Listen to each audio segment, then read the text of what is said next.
নামাজে আমরা যা বলি তার অর্থ জানলে নামাজে অন্য চিন্তা মাথায় আসবে না। মনোযোগ কাজ করবে যখন আমরা বুঝব যে নামাজে কি পড়ছি। ১।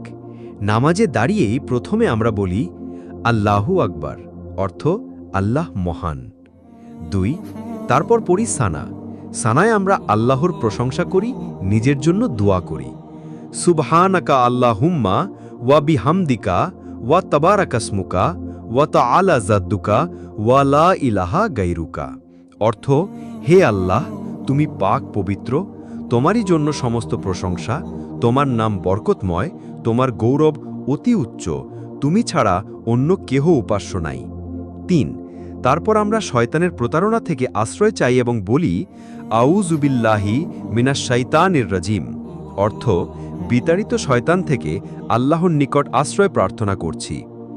৪। আল্লাহর পবিত্র নাম দিয়ে, আল্লাহর দয়া করুণার গুণ দিয়ে নামাজ এগিয়ে নিয়ে যাই এবং বলি বিসমিল্লাহির রহমানির রহিম, অর্থ পরম করুণাময় অসীম দয়ালু আল্লাহর নামে আরম্ভ করছি। ৫। এরপর আমরা সূরা ফাতেহা দিয়ে নামাজ শুরু করি। ২ রাকাত, ৩ রাকাত বা ৪ রাকাত ফরজ বা সুন্নতের নিয়ম অনুযায়ী নামাজ পড়ি। ৬। আমরা রুকুতে আল্লাহর উদ্দেশ্যে শরীর অর্ধেক ঝুঁকিয়ে দিয়ে মাথা নুইয়ে দিয়ে আল্লাহর প্রশংসা করি এবং ক্ষমা চাই। ৩ বা ৫ বার ৭ বার বলি সুবহানা রাব্বিয়াল আজিম বা সুবহানা রাব্বিয়াল আজিম ওয়া বিহামদিহি, অর্থ আমার মহান রবের পবিত্রতা ও প্রশংসা বর্ণনা করছি। ৭। তারপর রুকু থেকে উঠে আমরা বলি সামিআল্লাহু লিমান হামিদা, অর্থ আল্লাহ সেই ব্যক্তির কথা শোনেন যে তার প্রশংসা করে। তারপর পরপরই আমরা আবার আল্লাহর প্রশংসা করে বলি আল্লাহুম্মা রব্বানা ওয়ালাকাল হামদ, অর্থ হে আল্লাহ, যাবতীয় প্রশংসা কেবল তোমারই। ৮। তারপর আমরা সমস্ত শরীর নুইয়ে দিয়ে মাথাকে মাটিতে লুটিয়ে দিয়ে আল্লাহর নিকট সিজদা দেই। বিশেষ দ্রষ্টব্য, যে ব্যক্তি আল্লাহর জন্য একটি সিজদা করে আল্লাহ তার জন্য একটি নেকি লেখেন ও তার একটি পাপ দূর করে দেন ও তার মর্যাদার স্তর একটি বৃদ্ধি করে দেন। ৩ বা ৫ বার ৭ বার সুবহান রব্বিয়াল আলা, অর্থ আমার মহান রবের পবিত্রতা বর্ণনা করছি। ২ সিজদার মাঝখানে আমরা বলি আল্লাহুম্মাক ফিরলি ওয়ার হামনি ওয়া হাদিনি ওয়া আফিনি ওয়ার জুকনি, অর্থ হে আল্লাহ, তুমি আমায় মাফ করো, আমাকে রহম করো, আমাকে হেদায়েত দান করো, আমাকে শান্তি দান করো এবং আমাকে রিজিক দাও। এভাবে নামাজ শেষে মধ্য ২ রাকাত ৪ রাকাত ভিত্তিতে বৈঠক আর শেষ বৈঠকে তাশাহুদে আল্লাহর প্রশংসা করি, রসুল সাল্লাল্লাহু আলাইহি ওয়াসাল্লামের প্রতি দুরূদ পেশ করে নিজেদের জন্য দোয়া করি, দোয়া মাসুরা পড়ি।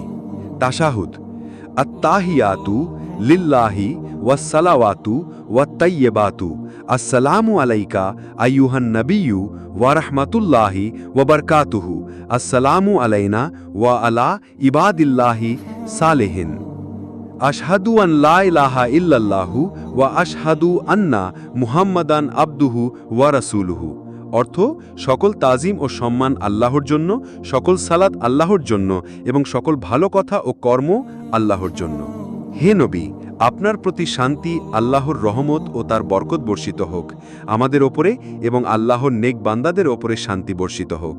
আমি সাক্ষ্য দিচ্ছি যে আল্লাহ ছাড়া কোনো সত্য উপাস্য নাই এবং আরও সাক্ষ্য দিচ্ছি মুহাম্মদ আল্লাহর বান্দা এবং তার রাসূল। দুরুদ আল্লাহুম্মা সাল্লি আলা মুহাম্মাদিন ওয়া আলা আলি মুহাম্মাদিন কামা সাল্লাইতা আলা ইব্রাহিমা ওয়া আলি ইব্রাহিমা ইন্নাকা হামিদুম মাজিদ।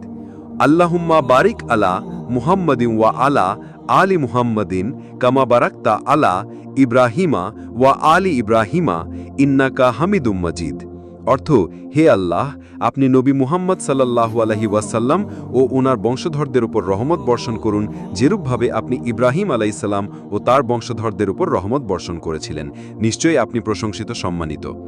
দুয়া মাসুরা আল্লাহুম্মা ইন্নী জালামতু নাফসি যুলমান কাসীরা ওয়া লা ইয়াগফিরুয যুনুবা ইল্লা আনতা ফাগফিরলি মাগফিরাতান মিন ইনদিকা ওয়ারহামনি ইন্নাকা আনতাল গাফুরুর রহিম, অর্থ হে আল্লাহ, আমি আমার ওপর অত্যাধিক অন্যায় করেছি, গুনাহ করেছি এবং তুমি ব্যতীত পাপ ক্ষমা করার কেউ নাই, সুতরাং তুমি আমায় ক্ষমা করে দাও, ক্ষমা একমাত্র তোমার পক্ষ থেকে হয়ে থাকে, আমার প্রতি রহম করো, নিশ্চয়ই তুমি ক্ষমাশীল দয়ালু। 11 দুই কাঁধে সালাম দিয়ে আমরা নামাজ শেষ করি। আল্লাহ নামাজে আমরা কি পড়ি তার অর্থ বোঝার তৌফিক দান করুন সবাইকে। আমিন।